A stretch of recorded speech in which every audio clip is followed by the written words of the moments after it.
start streaming to YouTube, so this way I don't forget.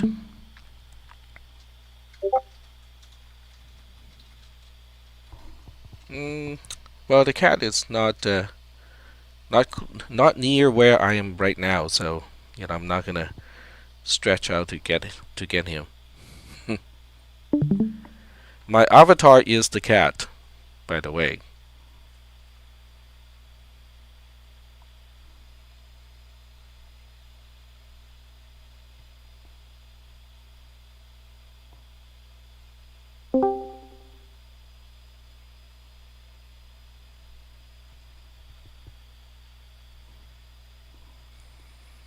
Alright, so far we still don't have any questions. We got 3 more minutes to go, and then we'll get started. There'll be homework after today's lecture because there are, 4 days before we meet again on Monday. So, over that much time, it's probably a good idea to have some homework so that you guys can practice a little bit of what is taught in class. Well, since no one has any questions, I want to show you guys what you can do with mind mapping. So as it turns out, FreePlane, the software that I have demonstrated before, let me show the entire thing so you can see the entire window over here.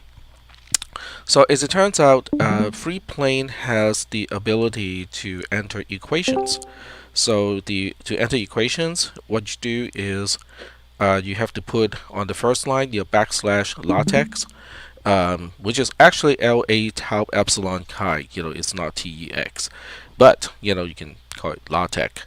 So the first line has to be backslash latex, and then the second line can start to use the math equation stuff that you can use in latex. So x wedge y is going to look like this. So it's pretty handy, which means, because it means, all the notations that we use in this class, if you choose to use FreePlane as a note-taking utility, you can actually put in all those equations the way they're supposed to be. So that's one. The other note-taking program that I have mentioned, which is Joplin, that can also take LaTeX notation. So both can use LaTeX notation, which is exactly the same kind of notation that I use in when I type up these notes here. So if you just do a right click on something, let me get to one particular place. So let me pick something that's semi-interesting. It's not really extremely interesting, like this one over here. So you can right click on it and then click on show math s, and then go to TEX command, TEX, tau epsilon chi commands, and this is how you enter it. So this little symbol here is backslash in, and guess what, you can even copy the clipboard. So it's easy to copy and paste from my notes here onto whatever note-taking program that you want to use, as long as it accepts LaTeX notation. Canvas also accepts LaTeX notation, so if you're using any type of editor in Canvas, this notation works there as well. We got about 20 more seconds to go, and this is pretty much what we're going to go over today, is the concept of what a set is, and what kind of operators it can take on. And at the end of today's lecture, there will be a homework. Okay, you can probably see the homework already. It's due next Monday at 4:30 p.m., right before the lecture starts. All right, so I think it's time to get started. All right, so let's go. So I might have accidentally turned, oh, maybe not. I thought I turned off, the audio of everybody so people cannot use their voice. That apparently is not the case. All right, that's fine. So what we'll do today is to get started with the concept of a set. Now, in by itself, this topic itself is not very useful. It's just a whole bunch of notations and stuff like that. But it is going to be used pretty much throughout this entire semester. And this concept is also, really important when it comes to defining algorithms, as well as the kind of math that computer science people should understand. So it's not really just limited to this class. It's not just limited as in, oh, I have to teach this because it's in the curriculum. It's actually useful, concept. So we're going to get started here. A set is a containment of elements. In other words, think about a set as a folder, and then each element will be something that you can put into a folder. So that's a fairly, I would say, semi-accurate analogy of what a set is. So a set is basically like a folder, and you can put things into a folder, and the things that you put into a folder relative to the folder itself are called elements. So do we have any questions about these two terms, about how they are quote-unquote equivalent to the concept of a folder and what you can put into a folder? All right, I'm not seeing any questions. Oh, okay, there we go. So we have one person typing. Can a set itself be an element?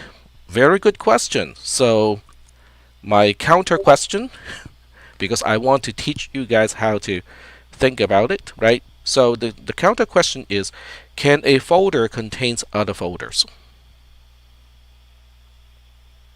The answer is, can you have a folder in a folder? Definitely. Exactly. So a set can also, some elements of a set can be a set by themselves, can be sets by themselves. Okay, so that's the answer to the first question. Second question is, can we have an empty set? So just like folders, can you make a folder without anything in the folder? The answer is yes again. So the answer is also yes to that question. Now these two questions suggests to me that not everybody in class has read ahead of time, because because the concept of a set with no elements and also a set as an element of another set is actually part of the module. So I'm just going to use this opportunity to encourage everybody to read ahead of time, because I think that's going to be helpful. All right.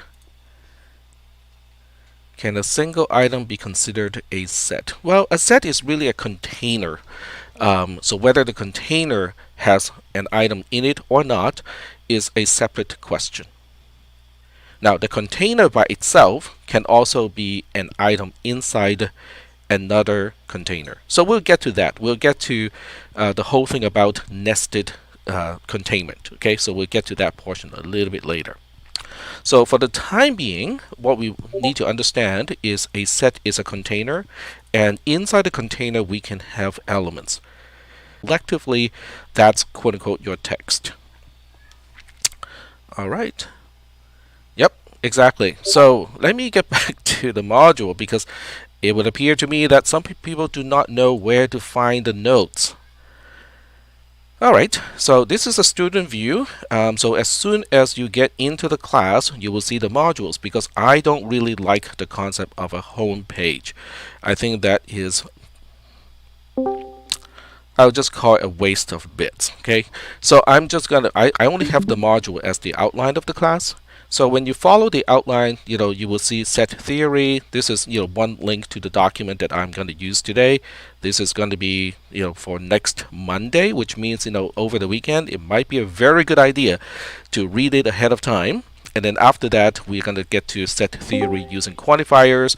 And then after that, we're going to talk about function as sets. After that, we're going to talk about injection, surjection, and bijection, and so on. So basically, you just have to read these modules one by one sequentially as ordered on Canvas.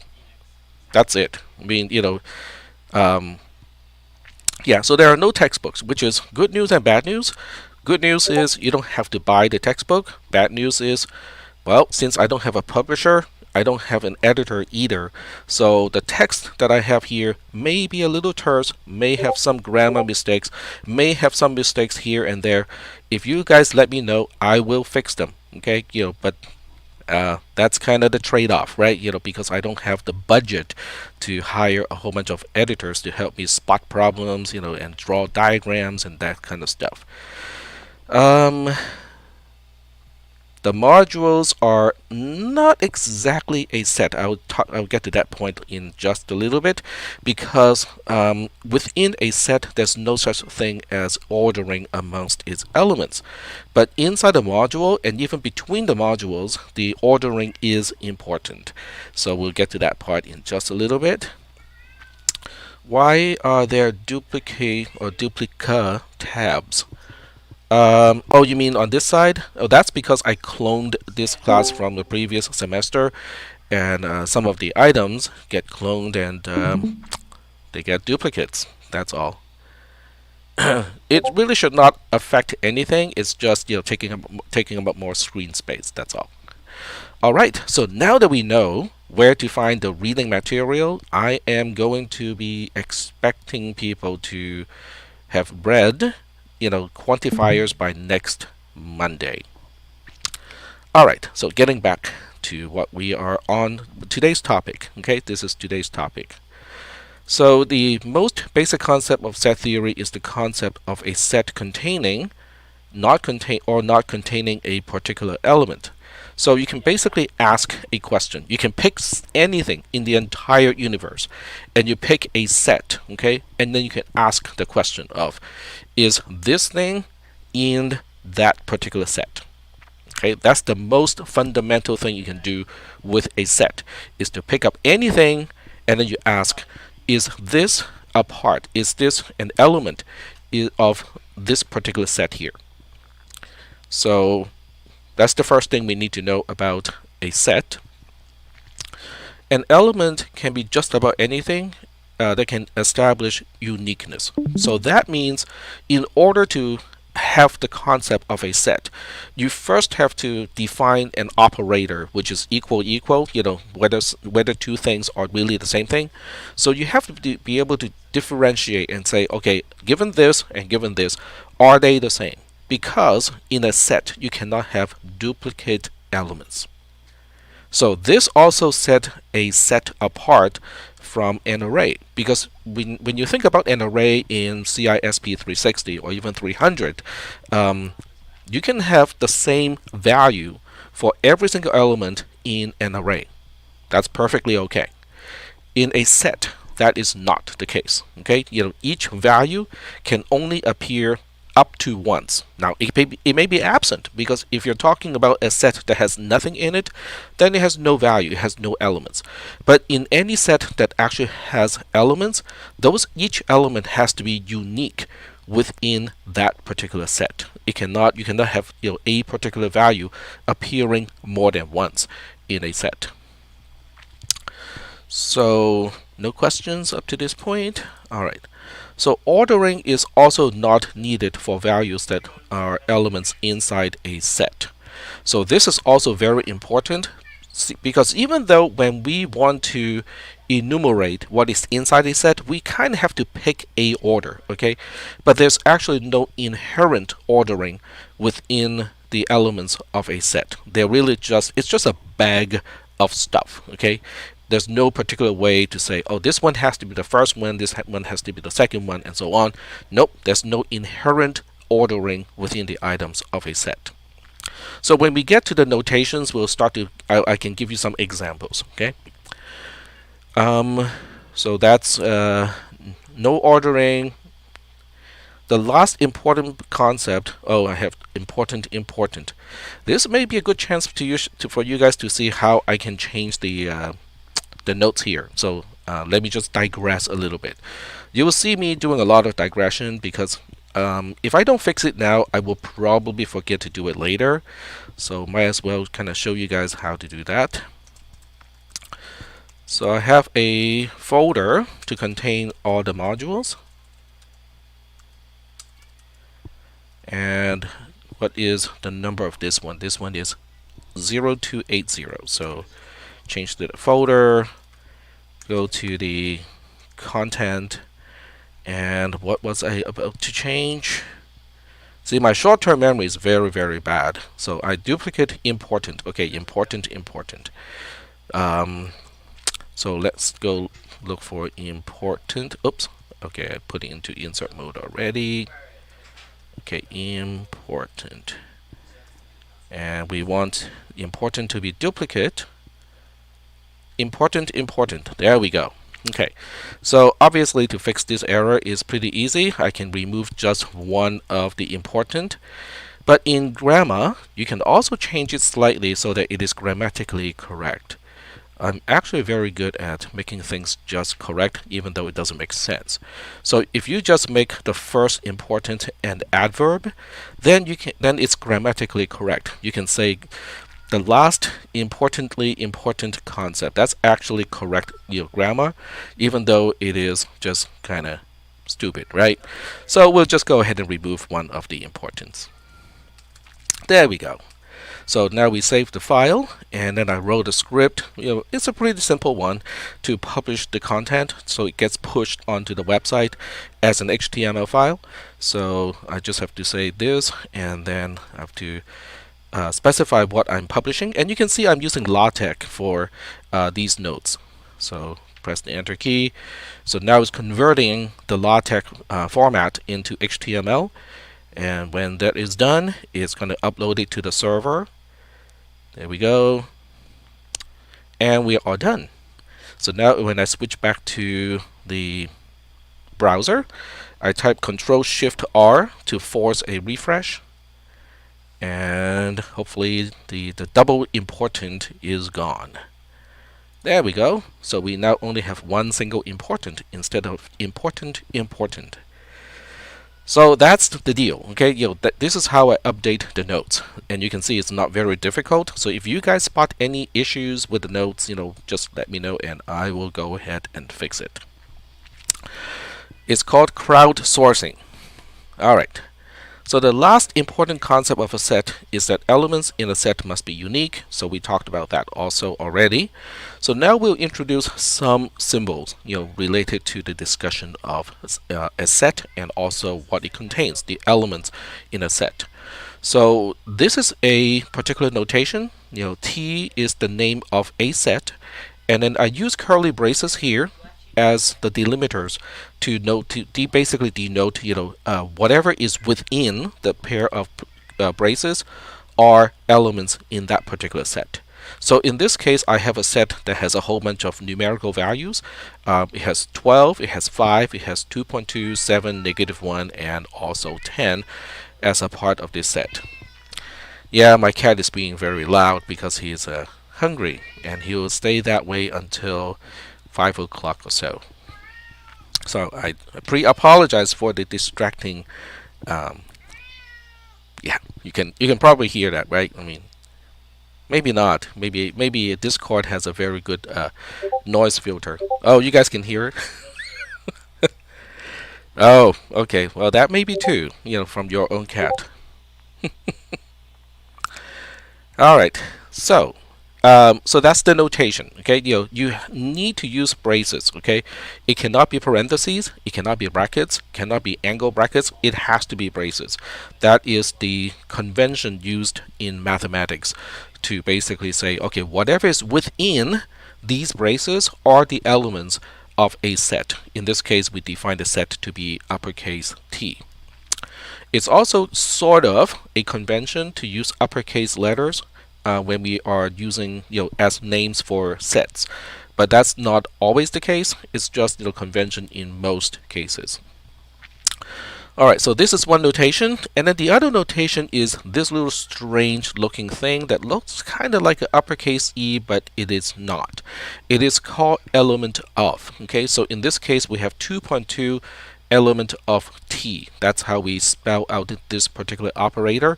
You can also say is in. Okay, in double quotes, this is how you can spell it out in English, which is 2.2 is in T. Now we also have to be careful because this is by itself is not an assertion that 2.2 is in fact an element of T. It is an operator to ask, is 2.2 in T? Is it true or false that 2.2 is in T? So you have to remember that, okay? So, because most of the time we are asking a question. We want a Boolean result back from the operator. So you can also see this particular operator, this particular expression, I should say, this particular expression, 23 is an element of T, is false, okay? It is an expression. As an expression, there's no problem. It's just that as an expression, it returns the value of false. All right, so we got a question in the text channel. So it is like the contain element operator, contains element operator. I'm not sure about which operator we are talking about. Is it in C++? I might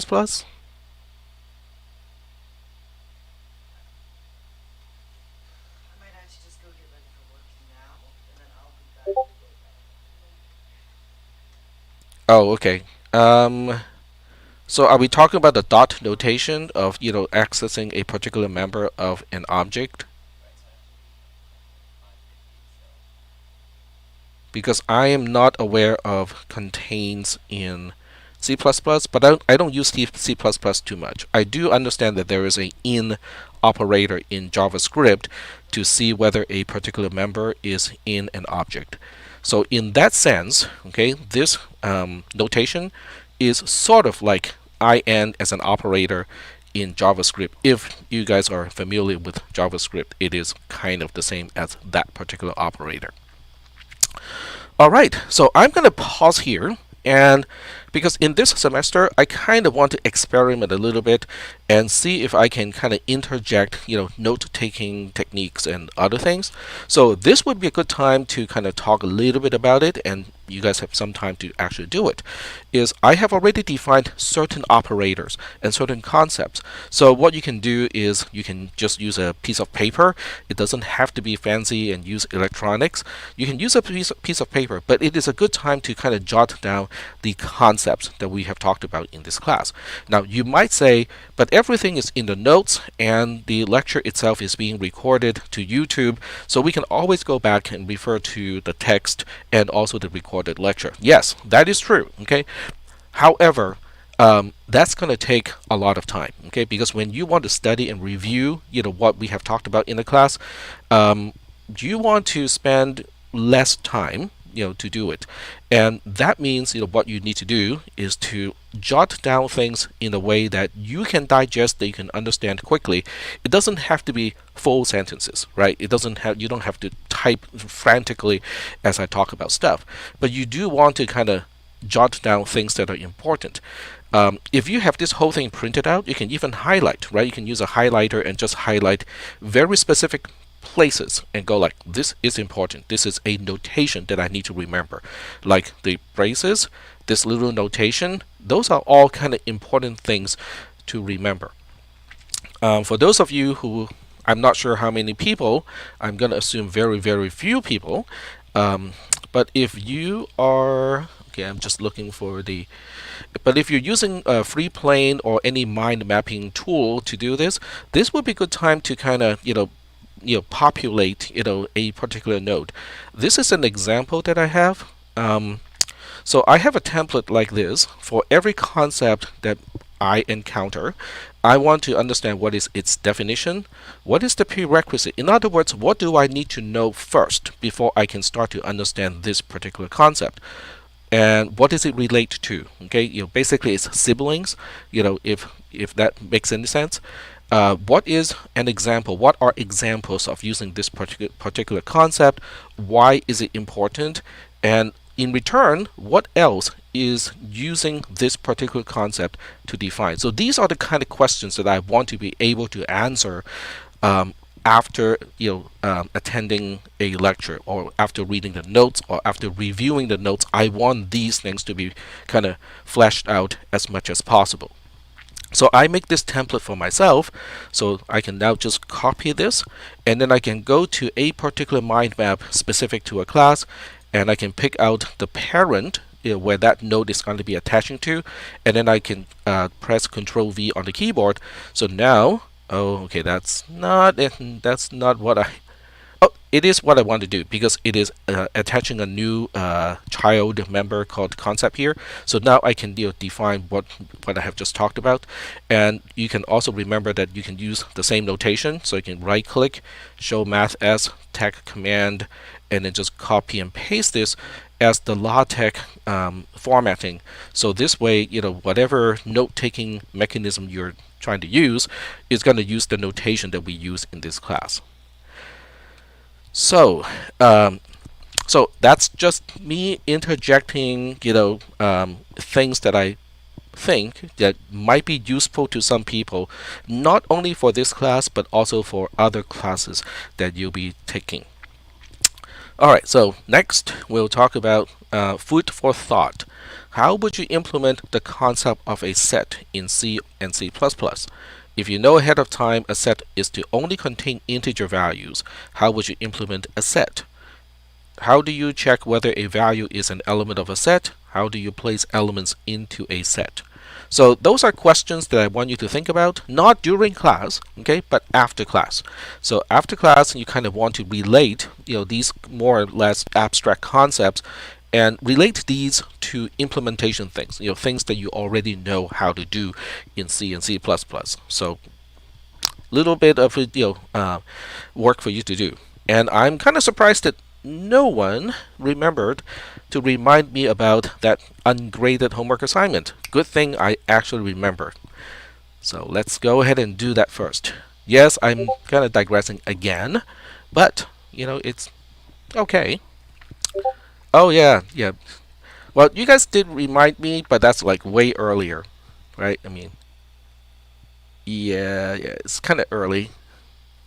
I remember someone posted that in today's I think in the general channel and also in today's channel. So no, my memory is the best way to describe it is quantum because it's very probabilistic. Yeah. All right. So getting back to De Morgan's law.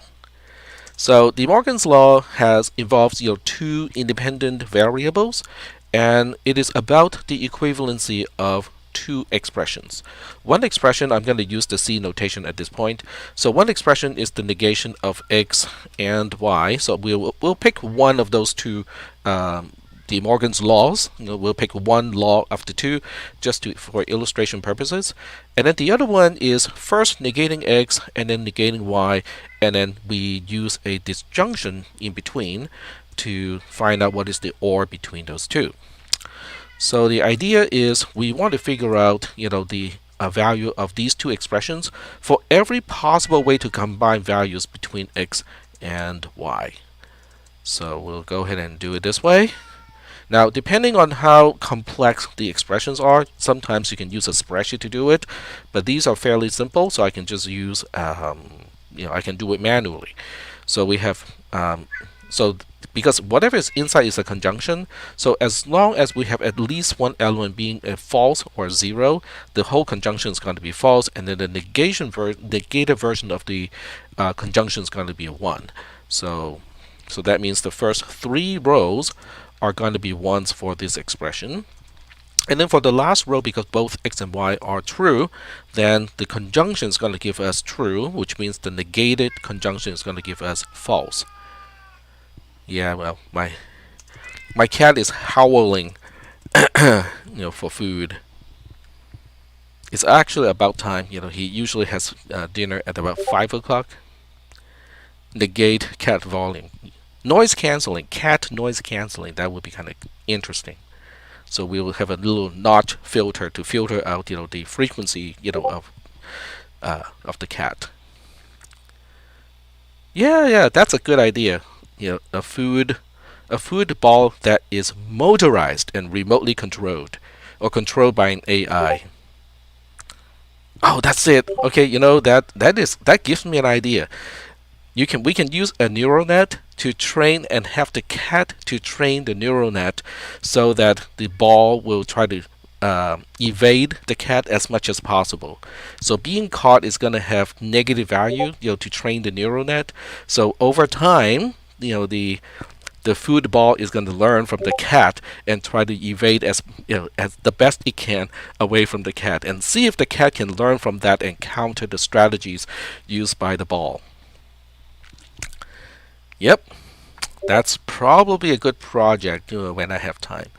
Alright, anyway, getting back, I got distracted again.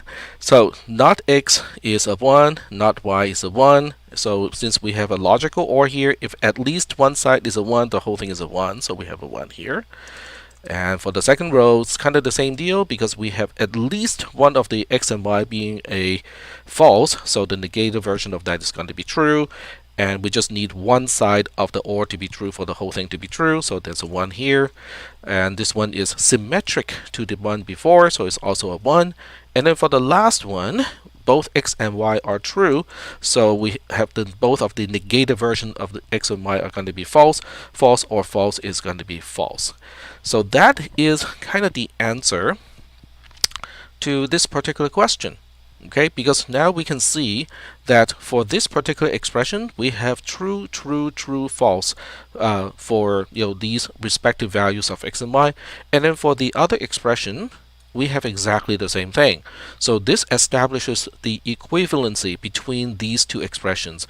This can be used as a proof that this expression is equivalent to this particular expression here. So now, let's go ahead and define something even more. Okay, so I'm going to do this because I want you to kind of think about the equivalent operator that we have already talked about. Excuse me. So we'll copy and paste these two expressions. Okay. I wanted to copy, not paste. There we go. So now we want to paste. Alright, so between these two, so now we have true on one side and we also have true on the other side. If you look up the truth table of is equivalent to, the equivalent to operator is going to give us a value of 1. So same with the other one, 1 is equivalent to 1 is true. 1 is equivalent to 1 is also true. And guess what? The last row will also give us a 1 because false if and only if false is also true. Okay, because we are looking at if and only if just as an operator. It has its own truth table to define what value it should return when we specify the two input variables. So this kind of concludes the ungraded assignment. Basically it's really just an application of using a table to enumerate all the possible values that can be returned by a particular expression.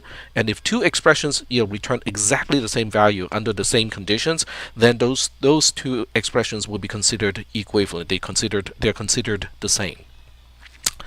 All right. No, you don't have to. It's just that if you just eyeball, you can use the eyeball algorithm, and you can just say, oh, they are the same for every single row. Generally speaking, that's going to be okay. But in terms of mechanically, showing that the two expressions are the same, this conclusively will tell you that the two expressions are the same. Implications would be enough already, but if that will only give you a one-way ticket. In other words, if you use a one-way ticket like this, okay, now all of these expressions will still be returning 1, but you cannot go the opposite way anymore. If this is what you're concluding, okay, if this is what you're concluding, then you cannot go from something that looks like this back to something that looks like this, because an implication only goes in one direction. And that is why a double arrow or equivalent to is much more useful if it is possible compared to just implication. All right, so we are not trying to prove anything here. We're trying to establish the equivalency between two expressions, which is stronger compared to just proving something. Because when you're proving something, you're only saying that if this is true, then that has to be true. That is implication. That's the the most basic thing that we use when we're trying to prove something. But equivalency goes in both directions, so it's actually more powerful. It's more handy as something to know. Let's see. Don't we need to know? Linear algebra is not a prereq for this class. That is correct, but pre-calc is. And I think in pre-calc, in algebra, you are already exposed to these concepts. These are not concepts that they introduce in linear algebra. All right. So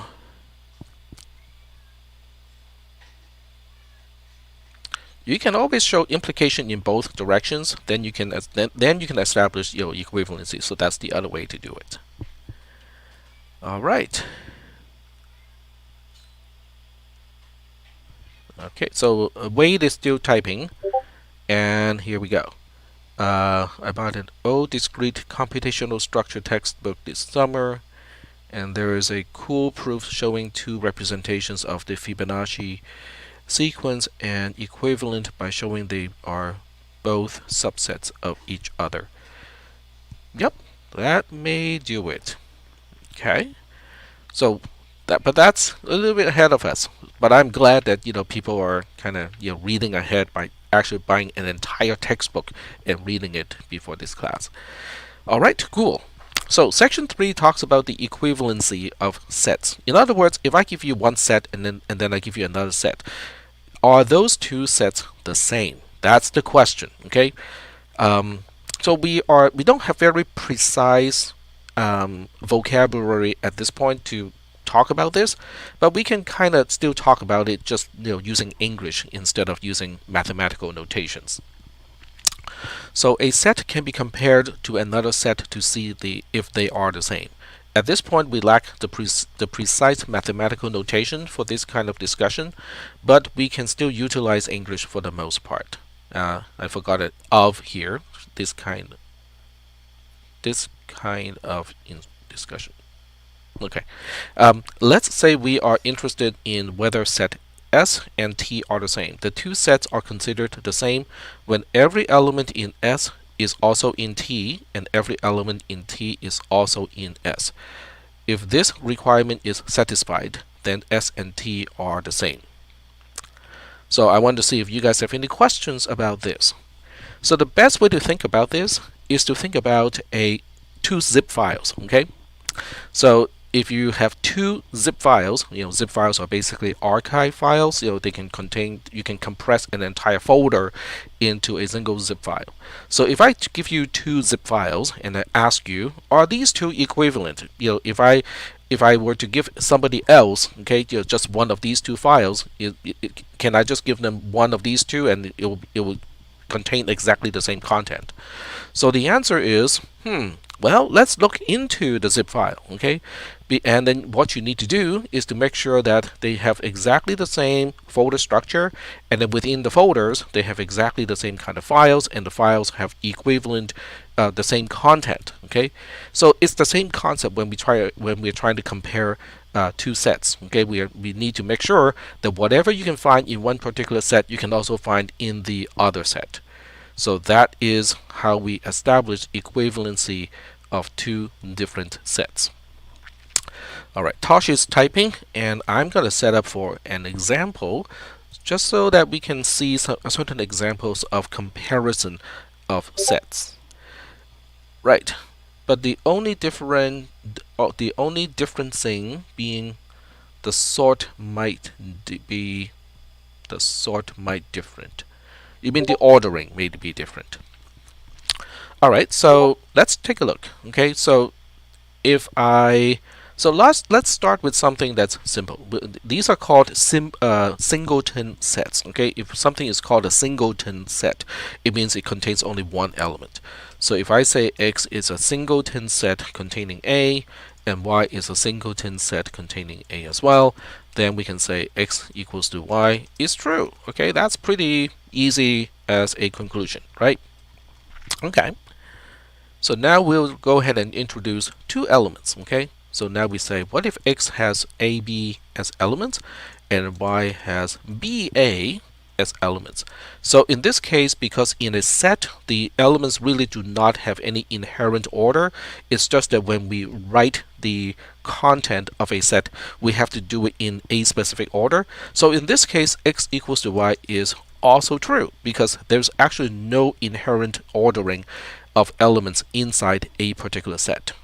So next example, okay, if X has AB in it and Y only has A in it, then X equals Y is false, because in this case B is found in X but it is not found in Y. And I mistyped here with an equal. It's supposed to be just it's supposed to be an equal sign. I mistyped and used a plus instead. So are we good with these few examples? Nope, they are not equivalent to. They're because we are trying to establish equality here. So you can do equals 1 or equals 0. Yes. So if you want to, okay, so I see what you mean by that. Let me see if this is what you mean. So what you're saying is X equals Y as an expression is true. Yes. So you can use this notation too. Yes.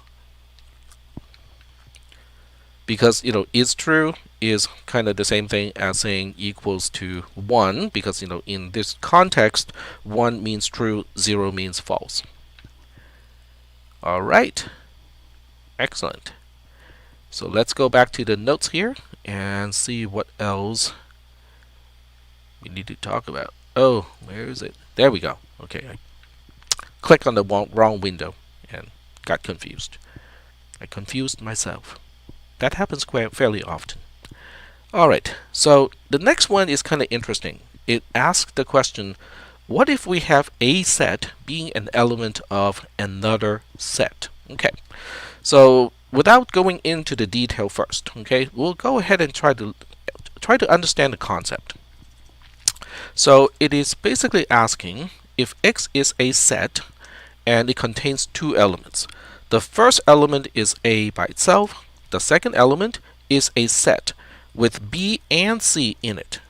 So in this case, the set X only has, guess what, two elements, because the one element of X is A as an individual thing, and then the second element of X is a set on its own containing BC. But as far as X is concerned, it only has two items in it. So in the analogy of a file and folders, if X is a folder, it contains a file and a folder. And we only say that X has two items in it because we don't do this recursively. We don't do the counting recursively and say, oh, but there's a total of 3 things in it. Nope, we just say that X has 2 items in it. Now, one of the items in X turns out to be a set on its own, and it has 2 items in it. So Jonathan is typing something. I'm gonna wait a little bit. Go ahead. So alright, so the question is, does the first element count as set with a single item? The answer is no, it does not. So in this case, A as an element of X is not a set. It is just an element. It is a value, but it is not a set.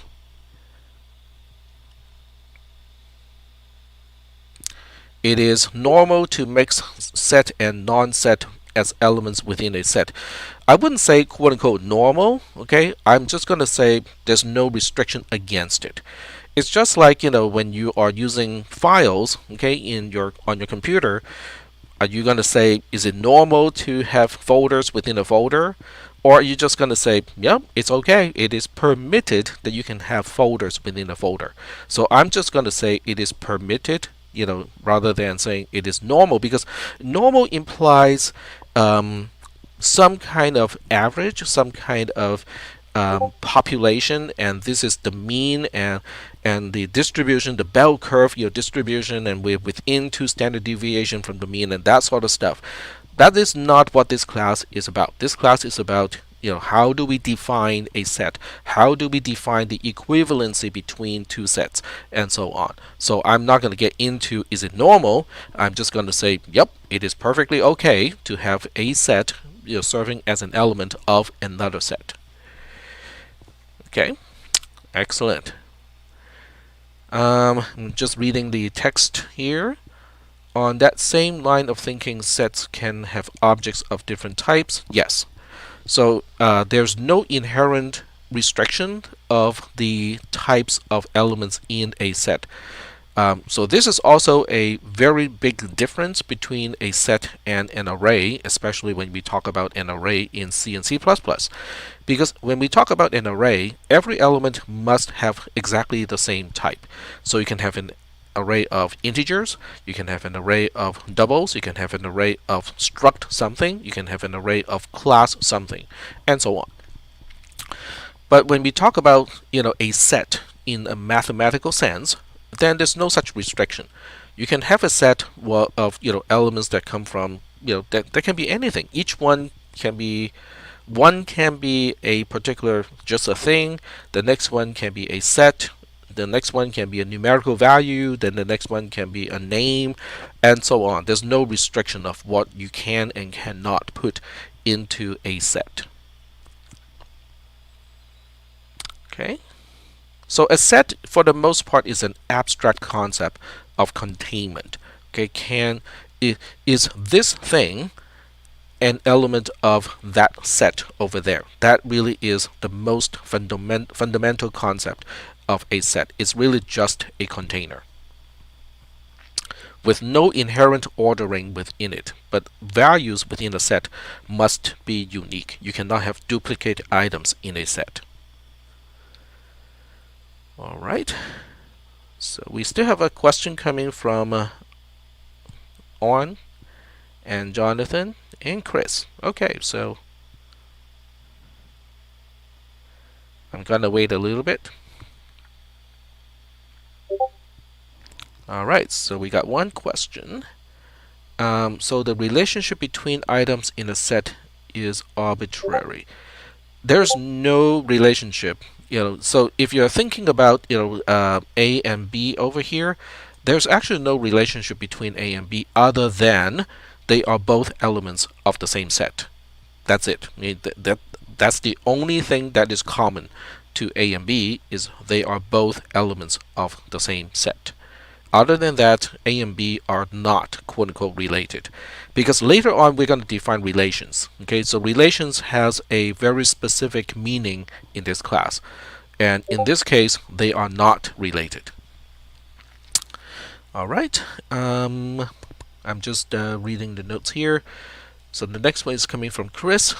Does it matter if there is a duplicate item inside a folder in a folder? Okay, that's a very good question. So let me just give you an example.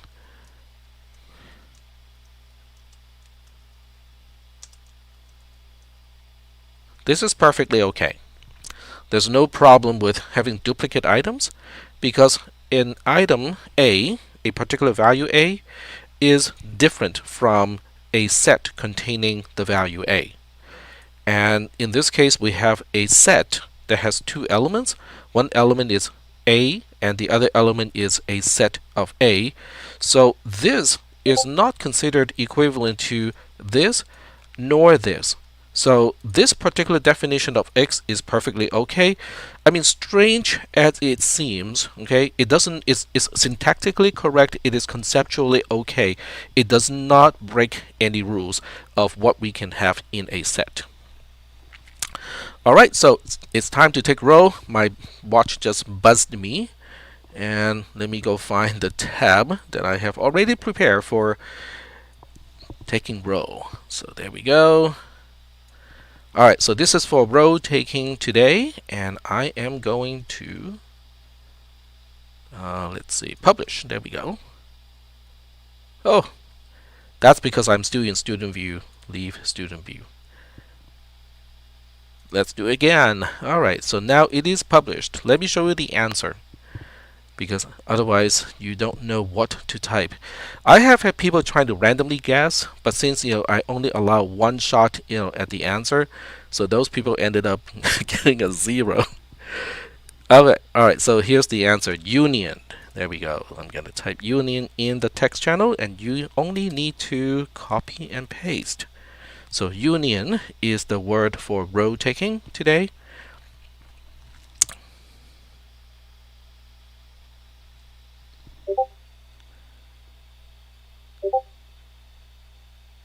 It is still locked. Okay, let me double check.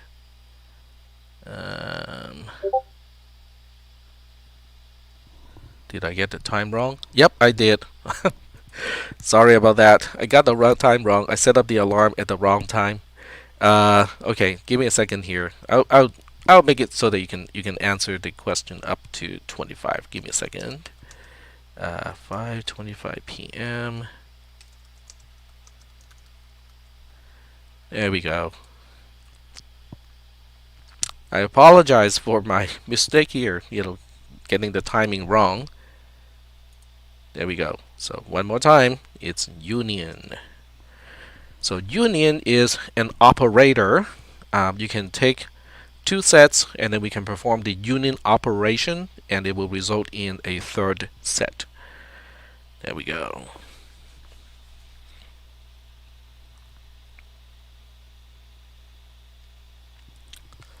Yep, it's sort of related to the OR operator, but it's not exactly the OR operator. It's related. Alright. So I'm going to assume most of you are done with the road taking activity at this point. If not, you can continue to do that. And we are going to move on and talk about so we are still on the topic of a set being an element of another set. Okay, so we're going to go back to look at the example that looks kind of confusing, but it really should not be confusing, because from the perspective of the set X at the top level, how many elements do we have?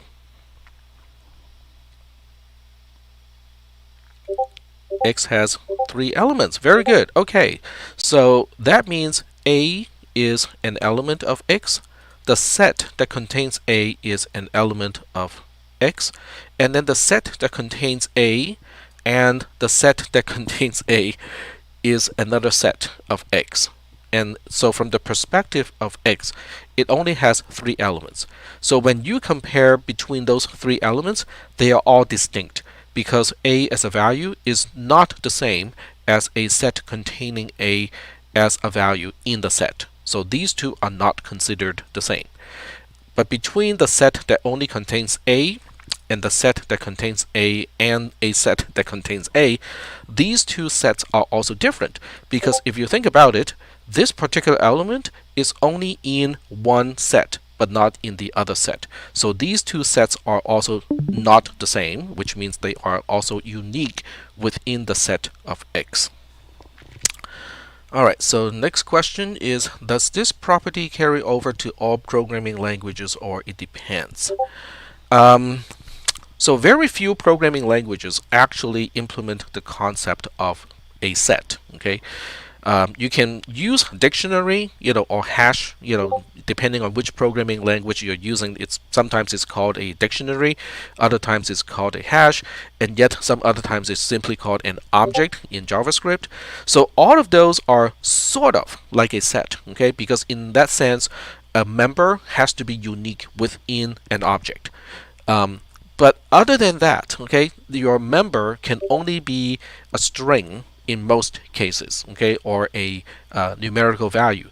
So it doesn't really quite let you define another object as the key to find a member within an object.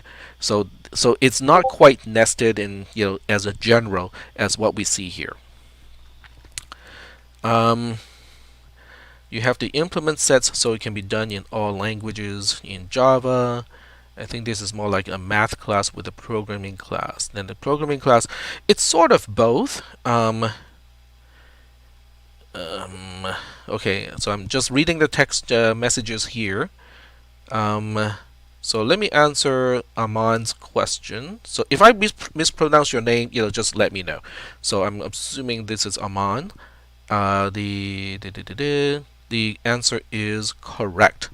A is an element of X is false. That is correct.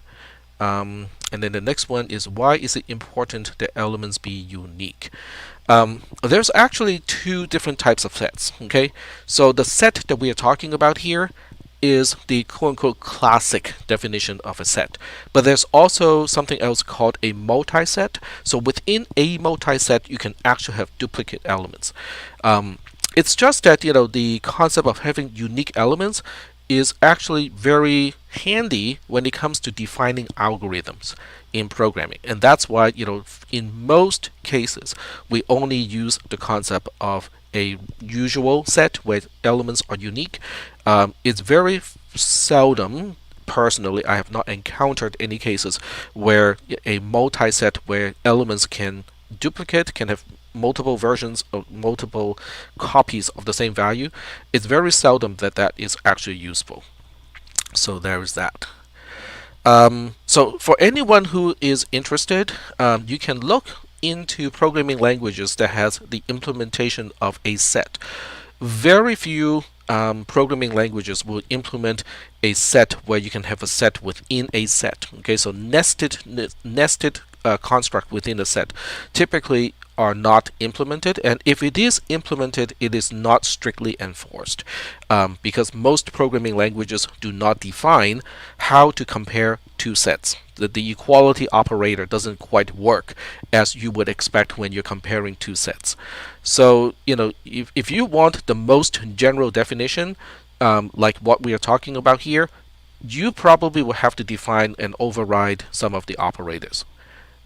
Because most implementations, especially in a scripting language, when you compare two sets, it's really just comparing the reference of the object instead of actually looking into the value of the objects, which is not what we want to do in this class. So it gets into something that's a little bit more complicated. All right, Wade has a question coming, so we'll go ahead and wait for that before we move on. Just looking at the times because I have to be mindful of how much time is left.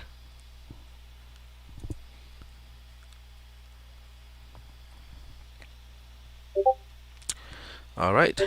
Oh, okay. All right. It's all right. No problem. So we can have a set that can have an infinite number of elements. So how do we denote, a set with an infinite number of elements? That's what section 5 is going to talk about. And guess what? I am going to skip this. We'll get back to this if we have time at the end of today's lecture, but I'm going to skip over this one, and we'll talk about section 6. Yeah, my cat. This one is really loud. So in section 6, it talks about a set with no elements. So not surprisingly, one notation of an empty set is really just open and then close brace. I think that is the most intuitive way to represent an empty set, even though there are other notations to for an empty set. Alright, so we'll move on to set operators, because this is what you need to do your homework. So I got to make sure that you have this first, and then we go back and talk about the notation of a set that has an infinite number of elements. So set operators. Okay, the first one is intersection. So in an intersection, oh darn it, I cannot do that because I'm using the notation from the other one. Alright, so let me explain how to read this. Okay, so I'm going to be doing two things at the same time. So A intersecting with B is, now the first thing we notice is we notice the use of the braces, which means the result of intersection is a set. Okay, so this notation here, E, and then the vertical bar is kind of such that. Okay, so we are saying E such that. E is in A, and. This is the conjunction operator. We talked about this on Monday. Okay, so that's why it's important to review the notes, because if people do not understand, have never encountered this operator, and do not review the notes, then those people will be scratching their head right now and go like, "What is this? What is this little inverted V symbol saying here?"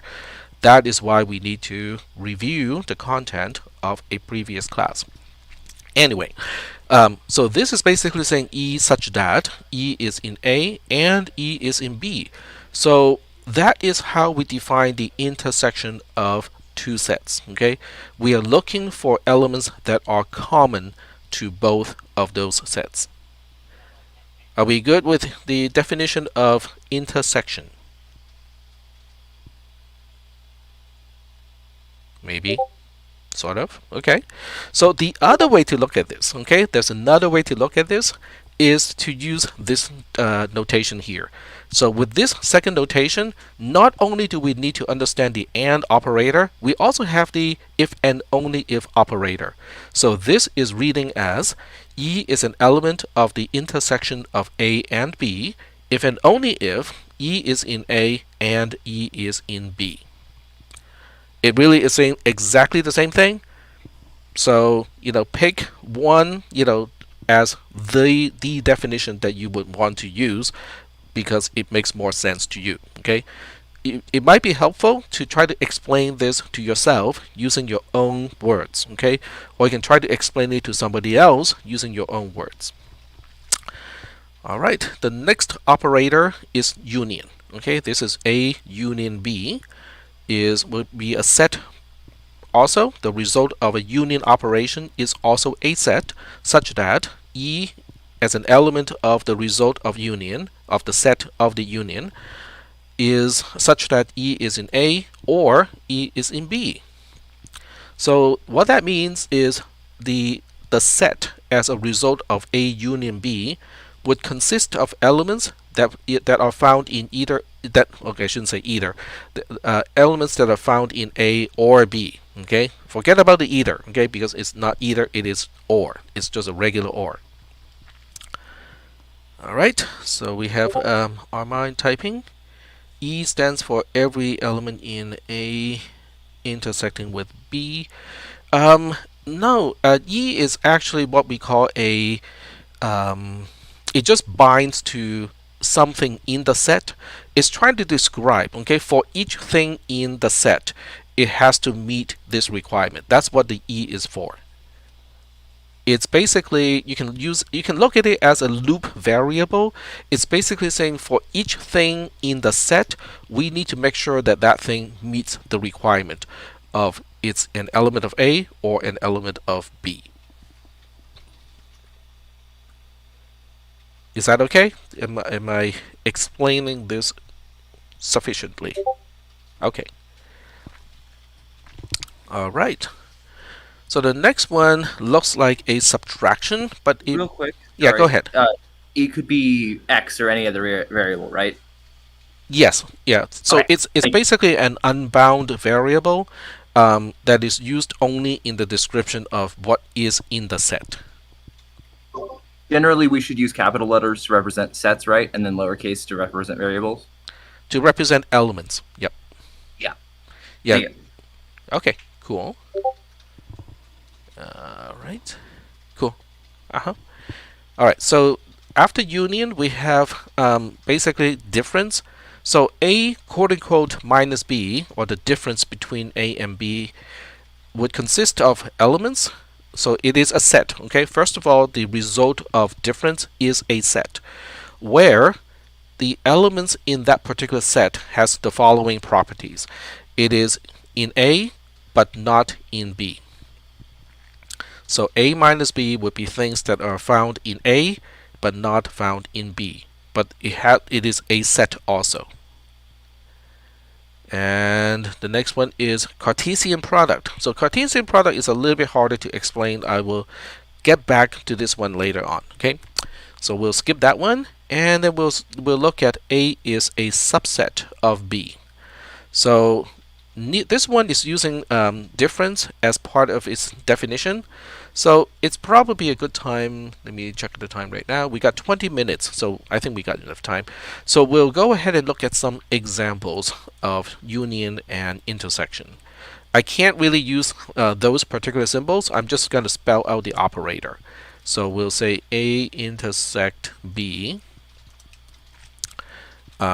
And instead of using A and B, I'm just going to spell out the set here. So let's say we have a set with AB as elements in it, and it is intersecting with another set that has BC in it. So the result of this is going to be the set that has C as an element, that has B as an element, because B is the element that is found in both the left-hand side and the right-hand side. Okay. And let's look at another example. Okay, what about the left-hand side is AB, and we are intersecting with a set that has BCD in it.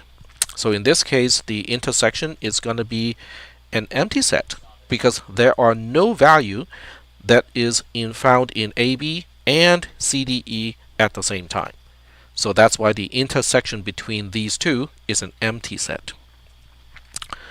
If we look at union, it's pretty easy because union is just saying, hey, we just need to find it in one of the two sets at least.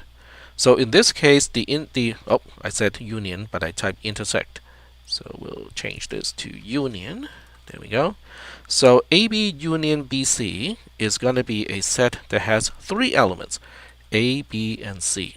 And you can see that how B only appears once because we are dealing with regular set and not multi-set. So that's why we cannot say A, B, B, C because elements cannot duplicate. And then the other one is A, B union C, D, E, and in this case we just end up with A, B, C, D, E. Just like that. So now let's take a look at difference. Okay, so we'll say, what about AB different? The difference between AB and BC. So in this case, it is order. The order between these two sets is important because we are looking for something that is found on the left-hand side that is not found on the right-hand side. So if we just look at every single value that's appear in either one, so we can look at A and go like, okay, does A meet the requirement? Is it found on the left hand side but not on the right hand side? The answer is yes. Okay, so A meets that requirement. What about B? No, B does not meet that requirement. Even though it is found on the left hand side, it is also found on the right hand side. So that's why B does not meet the requirement. What about C? C also does not meet the requirement because it needs to be found on the left-hand side, and in this case, C is not an element of the left-hand side of the difference operator. So in this case, we only have A as the answer in the A in a set being the answer of the difference. You can just call it difference, the difference between A and B. So A minus B, when you spell it out, it is the difference between A and B. Just like in a normal algebra. Alright, so let's use another example. Okay, so what about AB minus CDE? So in this case, the answer is going to be AB. Because both A and B are found on the left-hand side and not found on the right hand side. So in this case, AB is the result as it is the result of the difference between the set AB and the set CDE. Are we doing okay? Chris has a question coming, so that's good. And the answer would be different if you switch the order of the sets. That is correct. So if you exchange, well, it depends, right? It depends on what you have on the left-hand side and on the right-hand side. So, but in this case, it is true. Okay, so if you flip the ordering, BC minus AB, then in this case we're asking what is on the left hand side but not on the right hand side, and the answer is we only have C as a value that appears on the left hand side but not on the right hand side. So good question there. Alright, so now that we kind of understand what is the difference between two sets, we can now use that to define subset of. So in this case, we are defining A is a subset of B if and only if the difference between A and B is an empty set. Okay, so there's a hidden pair of parentheses from here to here. Okay, so that's how we define A is a subset of. Now, this is a really kind of obscure way to say that A is a subset of B when everything in A can be found in B. So if you want a more intuitive English definition of subset of, then you can use that, what I just mentioned. A is a subset of B if and only if everything in A can be found in B.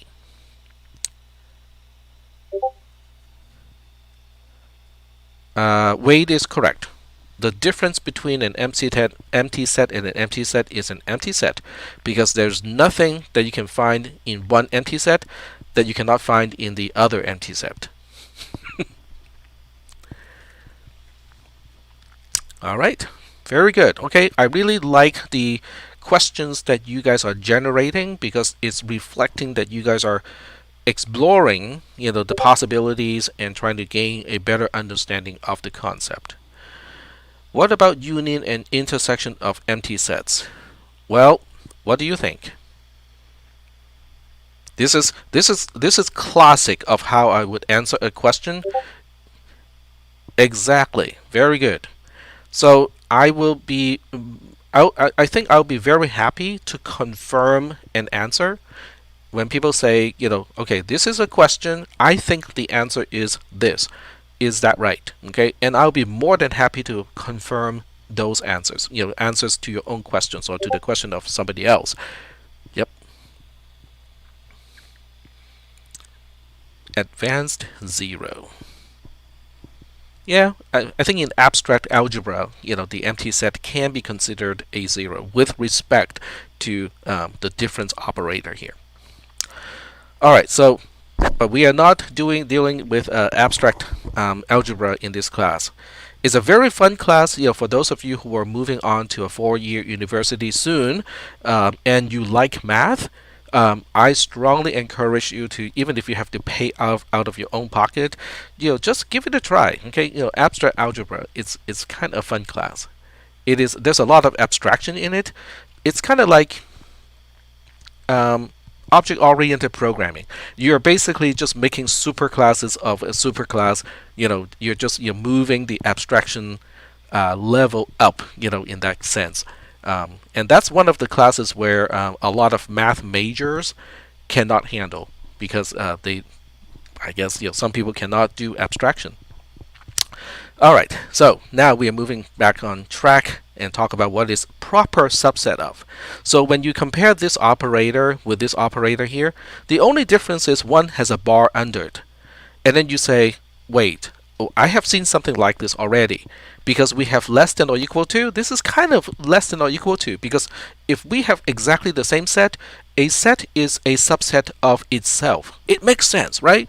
Because when you think about it, can I find every element in a set in itself? The answer is yeah, that's kind of trivial.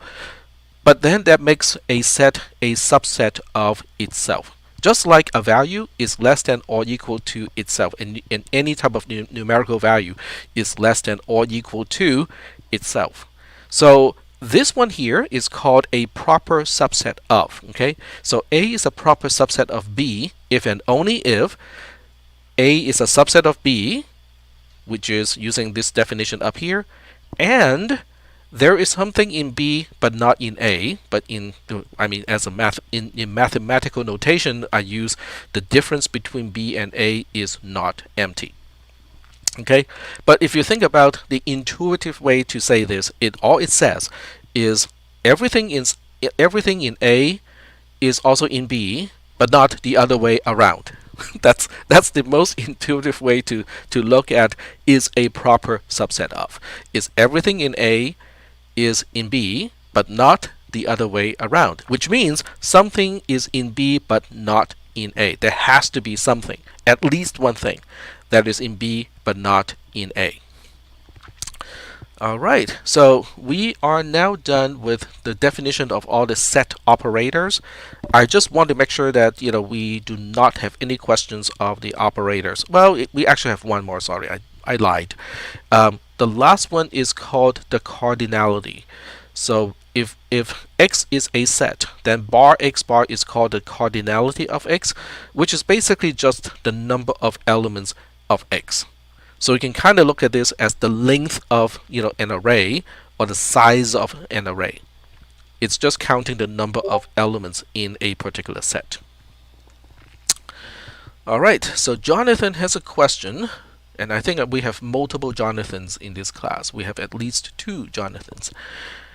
What if B contains the set A as a member? Is A still a subset? Very good question. Very good question. So let's take a look. Okay, so we're gonna have this scenario of a set like A and then B, C. Okay, so the question is B, C is a subset of A, B, C. Is it true or not? Okay, so I'll give you the answer. This is false. It is false because now let's look at something that is true. Okay, so we know this particular expression is false, but if I just make a very slight change to the expression, then it becomes true. Instead of using the word subset, if I change it to an element of, then the answer is going to be true. All right, and our mine is correct. Okay, so if you want to make the first statement true, then we have to turn BC into a set that has BC as an element. So in this case, we'll say it is true. Because subset as a concept is between 2 sets. And it is basically asking, can I find, is every element on the left-hand side also found on the left-hand side? So that's why, in this case, it is false. Because when I look at B by itself, I look at the right-hand side of the subset of, and I say B is not one of these 2 elements. So that's why the answer is false. I mean, the same thing applies to C. C is not an element of these 2. C is not the same as any one of these 2 elements. Yep, semantics is important. Okay, because there's the nuances. Okay, is extremely important in this class, and that's why studying for this class is going to be a little bit different compared to your other classes.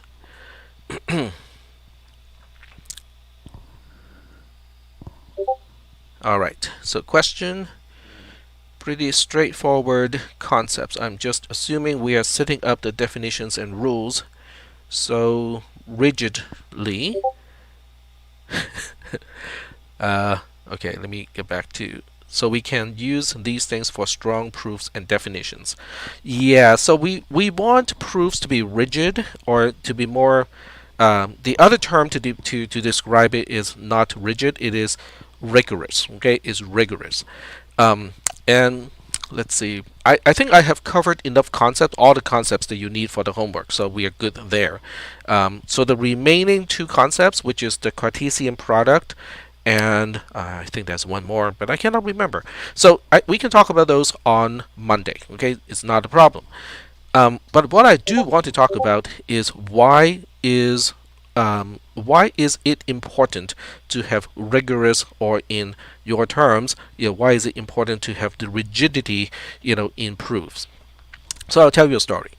In graduate school, I was working on a specific problem, and my advisor told me and said, okay, you can assume this theorem is already proven because it's actually mentioned in somebody else's master's thesis, and that master's thesis is already approved and done.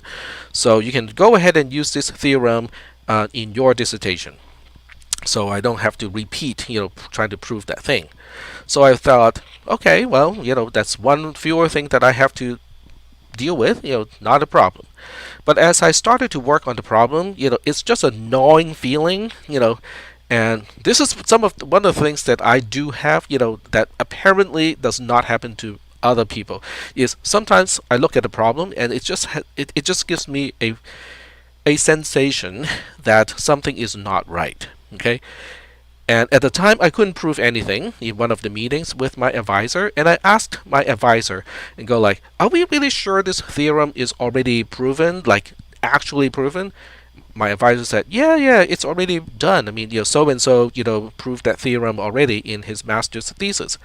So I went ahead and dug up that particular master's thesis, and I found the theorem. Yes, we still have Cartesian product left, but it's not in the homework assignment that you have to do. So we are going to talk about it on Monday, because it by itself is a little bit kind of a tricky concept. So we'll defer that discussion until Monday. But I want to talk about why rigor is important when we are dealing with math, because that's basically what math is all about. And computer science, as much as most of us do not want to see it that way, is a branch of mathematics. That's really what it is. Okay, it's really a branch of mathematics, even though we don't want to think of it that way. So anyway, getting back to the story. Right. So I dug up the master's thesis and I looked into it and located the theorem, and the proof was in quotes. Okay, obviously this theorem is true, and that was it. That was it, as quote unquote the proof. And I go like, no, I don't really see why it is obvious. Okay, so I proceeded, without approval of my advisor, I proceeded to try to find a counter example to that theorem. And after 1 week, I found a counter example, and I showed my advisor of that counter example. It's like, okay, here, this is a counter example. Okay, the theorem is not true in general. My advisor only said one word after I told him about the counter example. Oops, that was it. Because he was also the advisor of the other student who said, obviously this theorem is true. So, and then I went downstairs back to the lab, and I told one of my lab mates, who was working on something along the same line but in a slightly different direction, but he's using exactly the same quote unquote theorem as the basis of his master's thesis. And I told him about this and go like, and he said one sentence. He said, "I'm gonna go kill Armand." That's his name. My advisor's name is Armand. So, so that's what he said. And then he left the room, huffing and puffing. I mean, he didn't actually mean to do it, but he was really pissed off because I think the guy spent close to 4 years on his master's thesis, and that's a long time when it comes to master's thesis. So this is a very long story that kind of demonstrates the importance of proving theorems in a rigorous way, and that is why I'm not a picky person by nature, but when I'm dealing with math, when I'm dealing with proofs and stuff like that, I don't do anything loose. Okay, I make sure that everything is step by step and everything is logically correct. My dissertation was, I can give you the name of my dissertation if I remember correctly. It's a stochastic admissible heuristic search. I think that's the title of my dissertation. Just a whole bunch of words. It's just a whole bunch of words. You can actually find it if you go to UC Davis, if you go to the physical science library. Go to the basement where they keep all the dissertations and master's thesis. You can actually find it over there, but I don't think you can find it electronically. This is before they started to make everything available in electronic format. Oh, sure, I can do that. Uh, and the interesting part is by the end of this semester, we'll actually get to some of this, okay? Because we're going to talk about the A star algorithm at the end of this semester, which is the basis of heuristic search. So it also would use admissible. So A star is going to handle this part here, and A star has existed for a long time. Okay, so the only thing I added to A star was stochastic, which basically means transitions are not deterministic anymore. They are now probabilistic.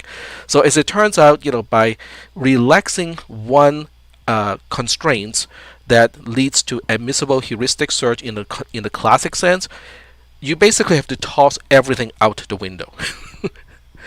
And I'm the guy, outside the window, on the ground, collecting all the fallout of the things falling out of the window. Because as soon as you make the transitions of the classic A star or Dijkstra's algorithm, as soon as you make the transitions non-deterministic and it is probabilistic, everything we know about the solution and also the algorithm, how long it takes to complete, they all, nothing worked anymore. You basically have to come up with a whole new set of tools to describe the solution.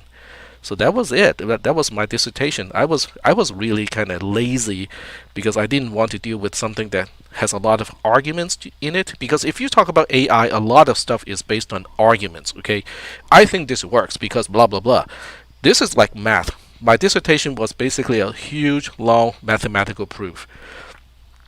So that was kind of interesting. Yeah, pathfinding, A star can be used for that purpose. It can also be used for a lot of optimization problems too. Um, so yeah, so we are running out of time, and I do have to go because I have to drop off my son, someplace. But then I'll be back. Okay, so I do have office hour right after class. It's just that I have to kind of sneak out and be back really soon. All right, so I don't mean to be rude, but I'm gonna have to go right now. So I will see you guys on Monday or during my office hour from 6 to 7. All right, I'm gonna hang up now. Have a nice weekend.